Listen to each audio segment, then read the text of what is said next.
Got our main man, Shark Week, Brian Baldinger, joining us live on the River Islands guest line. All guests on 95.7 The Game appear on the River Islands guest line. Isn't it time for you to discover the islands, River Islands, and Lathrop? Baldy here. We got the fresh hats. I need the hoodie, Baldy's breakdowns, because it's real, and it's coming fast and furious, Baldy. We're breaking down preseason week number 1. We'll get around the league here. But I'm going to ask you this. It's not even about Brandon Aiyuk or Trent yet, but the impact of not having joint practices. I've never heard of this before, but the Niners have so many guys out of the lineup right now, Baldy. So many guys hurt. They had 23 guys missing from practice on Thursday. They go to Tennessee, play all their 2s and 3s. Shanahan says, to hell with joint practices. We don't have any bodies. So they cancel their trip to Irvine, California to practice with the Saints. The impact of not having a joint practice in today's day and age, isn't it massive, Baldy? Well, I haven't heard that. I haven't heard any. I mean, I was at a joint practice last week watching the Jets. It was awesome. It was in a downpour, but there was a lot of good work done. This week and next week, there's joint practices all over the league. But I haven't heard of one yet in my time where it had to be canceled because of so many guys aren't available. That one I haven't heard yet. That's unbelievable. It's a first for us, too. So they're not going to practice at all. So the impact of that's where you get a lot of best work, right? A lot of coaches, Baldy, say that you get your best work in the joint practices. So will they have to probably play their starters in the preseason game, week 2, Sunday against the Saints, by not having the joint practices? Well, I mean, you got to get some timing before you start the season. You know, they get the Jets week 1. The Jets are having joint practices. I'm not saying the Jets are going to be ahead of the 49ers or behind them. I know, obviously, you played week 1, but the Jets had a scrimmage last week against Washington. They have one this week against Carolina, next week against the Giants. I mean, they're getting their work in. And, you know, a lot of the guys, I mean, look, Aaron Rodgers didn't play, Garrett Wilson didn't play. But they feel like the scrimmages and the joint practices where these guys are going to get their work and their timing in. And so they're getting a lot of that. And if the 49ers aren't, you just got to wonder, like, is one team going to be a little further ahead than the other to start the season? Well, I guess that leads me into the Brandon Aiyuk and the Trent Williams thing. I know a lot of people are like, oh, Trent can just roll out of bed and play. But for the rest of the team, every day that these guys miss, doesn't it make it harder to be just hitting on all cylinders week 1? Yeah. I mean, you saw when Trent was out of the lineup last year, you know, it was more than just not Trent, but they weren't a dynamic offense without Trent in there. I always say, and I'm half joking, but I'm also kind of serious too. I don't care wherever the run with Christian McCaffrey is going to go and where it's designed to go, it usually ends up behind Trent. Like just the windbacks, the cutbacks, it winds up behind him. He's just that. And look, I'm his biggest fan. You can't replace him. He's just irreplaceable. Your offense is just not going to be the same. Nobody gets to the second level. Nobody moves bodies as well as Trent does. There's some young guys, Panay Sewell. There's some young guys in this league. They're good players, but they're not Trent. Baldy here on the River Islands guest line on the One of Us here on 95.7 The Game. The impact of Brandon Aiyuk, Baldy. We haven't seen Ricky Pearsall. He's finished like 6 practices. They've had 14 practices, so we have no idea what the first-round pick is looking like right now. He's had a shoulder. He's had a hamstring. Debo looks great, but what about the impact of not having Brandon Aiyuk? How would that impact the 49ers offense if they can't get a deal done with number 11, Brandon Aiyuk? Well, they're not going to be as dynamic, period. You know, look, I understand, and I'm not trying to report anything that hasn't been out there already, but my understanding is deals were in place for compensation, contract, the whole thing. It was just they want a player in return. They need a receiver. If you lose Brandon Aiyuk, okay, you're going to put Danny Gray out there? Like, what are you putting out? Juwan Jennings? What are you putting out there? Nobody. There's nobody they're going to get that can run a route like Brandon Aiyuk. There's probably nobody they're going to get that blocks like he does. They don't beat Detroit without that catch down the middle of the field. They simply don't make that comeback. That triggered the whole thing, that catch off the safety in that play. There's a reason why he's holding out. He thinks he's a pure number 1, and he is. He's a real number 1 wide receiver. And they love to attack the middle of the field. That's their offense. That's where the ball wants to go. And if you're going to attack the middle of the field, you better have some fearless players. Not everybody is as fearless as Debo and Aiyuk going across the middle. Yeah, there's no doubt. This has just been bizarre. I know, like, Hassan Reddick has got his own situation with the Jets, But look, Aiyuk and Trent and just the way how public this Aiyuk thing has been, allowing him to negotiate outside, but we still want him. And like, I've never seen anything like this. Have you?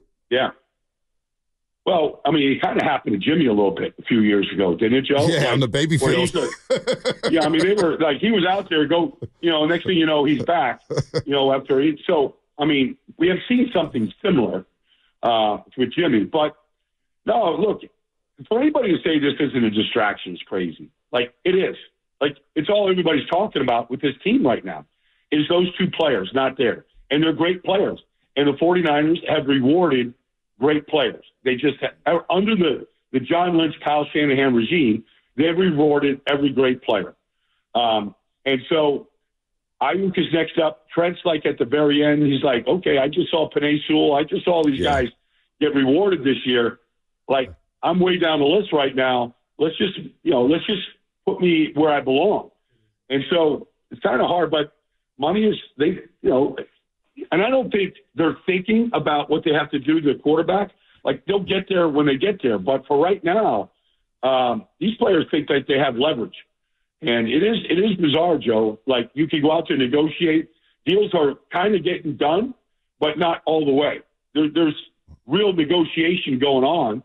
So he knows that. So, and then, like, why would you want to go to New England right now? Why would you go to that team? Like, they're a long ways away from being anywhere, and you're used to winning. So there's a couple places out there where, whether it's Pittsburgh or not. I mean, I was there in Pittsburgh last Wednesday. I think they need a receiver. It just looks like that to me. They're going to run the ball fine. Pickens is fine. They got some things in place, but they need, a real factor out there at wide receiver. Another one. Yeah, Baldy, I'm with you. If you're going to get the deal done for Brandon Aiyuk and you want to trade him, do that at the NFL draft where you could get a player back in that draft or another player. Right now, I just think it's bad business to trade a guy who was second-team All-Pro, led your team in receptions and receiving yards. You talk about the big play against Detroit. What about the third down there in the red zone? Third down, Brock Purdy zips his quick slant. There's Brandon Aiyuk right there. We've seen that over and over and over again. Now, the Amari Cooper one is interesting, but why would Cleveland do that, Baldy? Why would Cleveland want to give up that compensation and a player like Amari Cooper for Brandon Aiyuk? It just doesn't make sense to me. They're similar type players. Amari's a great route runner. He was the leading receiver last year. I mean, they're similar type players. They're just getting a younger version of Amari. But Amari's a good guy. Like, he doesn't say two words. Like, he's not a distraction to the team or anything like that. That's a little questionable. I just remember back when A.J. Brown got traded to the Eagles on draft night. And they not only did they get the deal done during the draft in real time, but he got a new contract. Yep. And it's almost like the same thing with Hassan Reddick. I'm not here to criticize Joe Douglas, but, like, the player wasn't coming back to Philly under his contract. And so they make the trade. They get him there. He's there one day to sign his contract. He hasn't been there since. The Jets have been staunch and steadfast about, you come in and you play, we can negotiate. Well, we're not going to negotiate with you, and we haven't seen you. We don't know what kind of shape. And look, it's August 13th. It's getting close. So I do believe, honestly, Trent can fall out of bed, on that Sunday before their opener against the Jets and play well against Jermaine Johnson, against Will McDonald, the guys they got. I believe he can. But I also think, like, listen to Nick Bosa, this summer and talking to him about him missing all the camp. He said it really hurt him. It hurt him not being there in the offseason. It hurt him not, working with Javon Hargrave. It hurt him from, just a preparation standpoint. Okay, he signed the deal on Friday, had 3 sacks against the Steelers, but he didn't have his great season. Yeah. And so he fell out of bed and he went out there and he balled out against, the Steelers that day. And but I don't think he had a great season. I don't think he thinks he thought he had a great season. Camp's important. It's just you got to get your body ready. Baldy, did you watch the Niner game with a fine-tooth comb? I watched a little bit of it. I mean, I watched Steve Winters, like, spin Will Levis, try to go into the end zone. I watched Dominic Boone at right guard. I saw something, so I didn't watch it to the very end. All right. Study it like I knew what a normal game. But I saw the guys that sort of popped to me out there. Yeah, so I'm going to give you a couple names. Just put them in the back register. Malik Mustafa is obviously a name that most people have been talking about. Baldy saw Mustafa. You saw Mustafa flying around there. I know he knows about him. Tay Martin looked really good at wide receiver. He had a big drop with Brandon Aiyuk, but other than that, looked really good. And this Bethune kid from Florida State, 7th rounder, linebacker, number 48, there's a player in there. These are just a couple of the names that I saw that I think Baldy would like. This linebacker, number 48, he's going to make the team. Okay.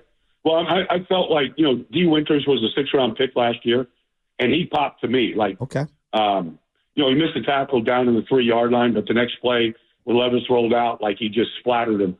And I'm like, all right, well, I know you think you're made of granite. You ain't going to hold up to a whole lot of hits like that.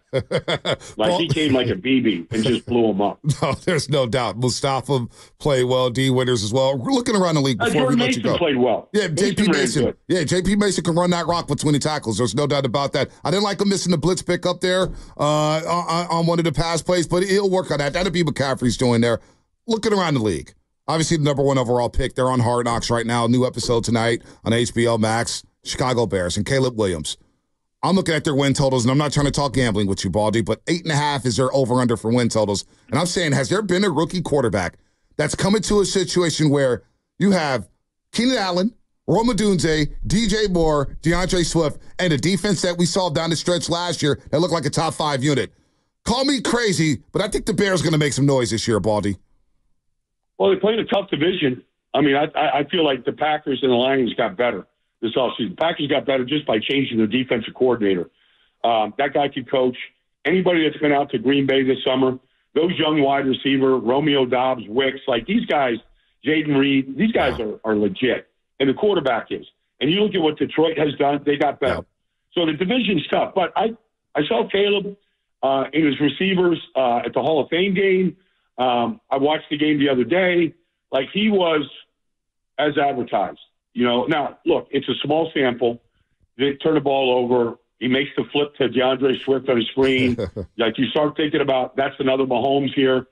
He pulls it down on 3rd down. He protects the ball. He scrambles for first. Like, he made a lot of really big-time throws. So, look, I mean, it's a very good team around him. Yep. So, he's got a chance. They've got a chance, for sure.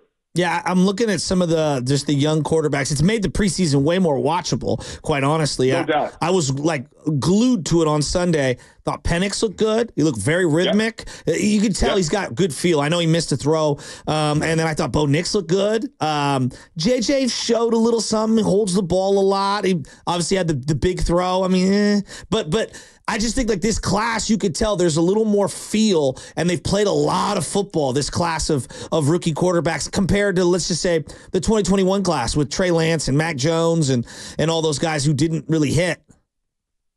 Well, I totally agree with you, Joe. I was in the studio in L.A. at the NFL Network, and I was watching all the games. I was with David Carr one day. I was with Steve Smith another day. I said the same thing. I said, first of all, when you get good quarterback play, you want to watch, even if it's preseason. As soon as the frontline quarterbacks went out, they'd look like preseason games. But, we saw Joe Burrow. We saw Patrick Mahomes. We saw some legit top-flight Derek Carr. We saw some good quarterbacks play. It's substantial. I mean, Joe Burrow goes down the field, 14 plays, touchdown to T. Higgins. Like, the ball goes exactly where he wants it to go. He's amazing. He's an amazing player. And he's never played in the preseason. But the young guys, like, it made it watchable. Like, Bo Nix played well. Now, most of it was against the 2s and 3s. Okay, I get that. But he'll start this week for Denver. Even Jaden Daniels in his little bit of time, like, he takes him down the field. He makes a big throw on an audible check, and he walks in the end zone on a read option. Like, it's better than we're used to seeing when those guys are out there. Baldy, after going in, we're talking to Brian Baldinger here, of course, on the River Islands guest line. He's going to join us every single Tuesday during the season. That's why we love football so much, because we could break down the game with Baldy. Going to all these joint practices and all these different facilities, what's a team that has caught your eye saying, ooh, you better look out for them this season? Tampa. Tampa's caught my eye. Ooh. Like, I know, look, Baker had a good year last year, but I like Baker, period. I mean, I've known him a long, long time. But he's in a good spot. This center they drafted, Graham Barton, is an upgrade. Like, you watched that kid play the other day. The general manager hit me up. You watch my rookie center. I'm like, hell yeah. I sent him a couple clips. Their offense line, they're going to run the ball better. Defensively, they've got so much young talent, whether it's Yaya Diaby or Kalijah Cansey, and then they're veterans, Antoine Winfield and, Vita Vea, the guys down the middle, Levante David. Like, that team has caught my eye. Like, they're a veteran team with a veteran coach that has a lot of young talent that they have now, interjected into the offense and defense. And I don't know how, like, maybe Steve Spagnuolo. There's only a couple guys that know how to blitz the way Todd Bowles knows how to blitz. Like, if he smells a weakness in your protection, your quarterback ability to keep his eyes down, if he smells it, he's going to attack it. Like, I mean, they could come from. I told him when I saw him this summer, I said, if I started scripting every single pressure you did against the Eagles in that playoff game, I ran out of like crayons. Like, it never ended. He goes, well, I mean, why do you think I did it? I'm like, well, I could see, like, that team caught my eye this summer. Wow. Baldy, I was listening to Sean McVay, and he was talking about some of the clock management stuff for him in that loss to Detroit in the playoffs and just throughout the year. There's the Baltimore game. There's a lot of stuff. And he hired a guy in 2017, 2018 to just do the clock. And he just hired this John Stryker this offseason who was with the Titans, and he's calling him the game management coordinator. And he was talking with some of these guys on this podcast, pardon my take, about how Andy Reid had a lot of clock problems for many years because he's looking down at the play sheet and he's thinking about 2-3 plays ahead, guys coming on and off the field. Kyle Shanahan, should he think about hiring somebody to be like a game management clock situation guy up in the booth? Because very similar to McVay, they waste a lot of timeouts in really weird and bizarre spots. The Rams had 9 timeouts in the third quarter last year, number 1 in the league. Number 2 was the Niners with Kyle Shanahan. Was 6. So I just a thought, because I always think about, like, how could the team improve? And I thought McVay acknowledging a weakness was something that I found to be admirable. Well, it's a great point, Joe, and I agree with you, and I think Kyle should. Here's the thing. They've already got 25 guys on their staff. What's the difference of a 26 coach? I mean, Herm Edwards is the first guy I knew that did it. And he hired a guy that actually was head coach of Rutgers, coach in NFL Europe. But he hired him to be up in the booth to do just that. I think there's so much going on right now. It's no longer every single play. There's a change in personnel. There's a change in personnel groupings. Even in the kickoff rule right now, you can put a 12th man out there to hold the ball if the ball gets blown off the tee. There's so many. There's not one coach in this league that can actually spit out every single rule to you right now. That's why they're caught off guard all the time about what they can challenge, what they can't challenge, should they challenge. Like, just those decisions are difficult. But I'm with you. I think having a clock manager, and I was there in Philly when that was the bugaboo on Andy Reid. Now, Patrick Mahomes covers up a lot of flaws in any coaching staff, but that was the knock on him. You get to the end of these games, and he burnt his timeouts, and he couldn't stop the clock in a 2-minute drill, whatever. I do believe that every coach should look at somebody like that. And I'm sure some teams do already. We don't know about it. Maybe they double duty, but I do believe it's a real consideration. New kickoff. Your thoughts, Baldy, so far through the first 2 weeks of the preseason? You saw it more than anybody. You saw that Tennessee return. Oh, I did. I saw a missed tackle from Jalen Graham. Well, I mean, we saw the kick spun twice. Right. You saw missed tackles. But I saw it live firsthand in Canton when the Bears kicked off, and I saw, like, this is going to decide games this year. You're going to get – we're not seeing Austin Eckler return kicks for Washington, but you're going to see it. You're not seeing some of the plays they're drawing up and practicing. I was in Cincinnati at training camp the other day, and literally they did 20 straight minutes of it. I was there at the Jets-Washington scrimmage, and I saw a penalty on every single play. Like, literally, like guys moving too soon, holding calls, blocking in the back. You miss these kicks. The ball's hit the 40-yard line. Defensive coordinators are panicking right now. Kickers are going to have to make tackles, and nobody wants that done, and they're going to get hurt. Like, we're going to see – this thing is going to affect a lot. Now, I just think you're going to see – I was with Devin Hester, And he's like, well, I'd love to be able to return kicks with this rule. You're going to get splits. And look, Tennessee scored a touchdown because of the field position they had the other day. Yep. We're going to see. I don't know. Will we see Tyreek Hill return a kick? I wouldn't doubt. It wouldn't doubt me. I wouldn't doubt it at all if he returned a kick this year. Wow. Baldy. That's Brian Baldinger, folks. Get his hats. Get I his miss you, buddy. Where can you get the hats and sweaters, Baldy? Plug it. Where can you get the hats and sweaters? Baldysbreakdowns.com. Just go on there. You can go shopping right there. You can watch my pictures, some of the interviews I'm doing, some of the places I've been. But you can do all the shopping. You get your hat, your T-shirt, your hoodie right there. It's awesome, guys. Thank you for wearing it. Thank you for doing it. No, Baldy. We're going to blow this up. No, Baldy. I feel like when you wear the hoodie and then when you wear the hat, you walk down the street, I just feel different. I feel like people respect me a lot more. It's like, oh, Baldy's breakdown. Okay, that guy's cool. Like, they just respect the gear. They respect what it means and what it breaks down. I need to dislocate my finger, though, to fit in. We can get that done, too. That's like the whole logo right there. We ain't pulling on Ronnie Lotz. You can wear a little bit of it. Look, this is awesome for me, but honestly, I'm not really doing it to make money. I'm just doing it for fun. Yeah. Like, I just want people to feel like these breakdowns are what fans want, what players love. No. I got general managers hitting me up right now. Coaches hit me up. Like, we need to take the analysis of this game to another level. Yeah, I agree. But even Tom Brady was doing a practice rehearsal game, the Rams Dallas the other day. I saw him on the sideline. Tom Brady is probably going to be really good at this, but even still, Troy Aikman, Tom, they get 12 seconds to tell you what happened. It's not enough. It's not enough time to really show all the things that happened in the game. And we've seen Baldy breakdowns grow over the last 7 years, Baldy. It's really tremendous. So go ahead and support. Get the hoodie, get the hat. They're really cool. Baldy, we'll talk to you next Tuesday. I look forward to it, guys, man. Have a great week. You too. Oh. Brian Baldinger here on the Morning Roast on the River Islands Guest Line. We got to run here. We're a little late to the break, but injury report time.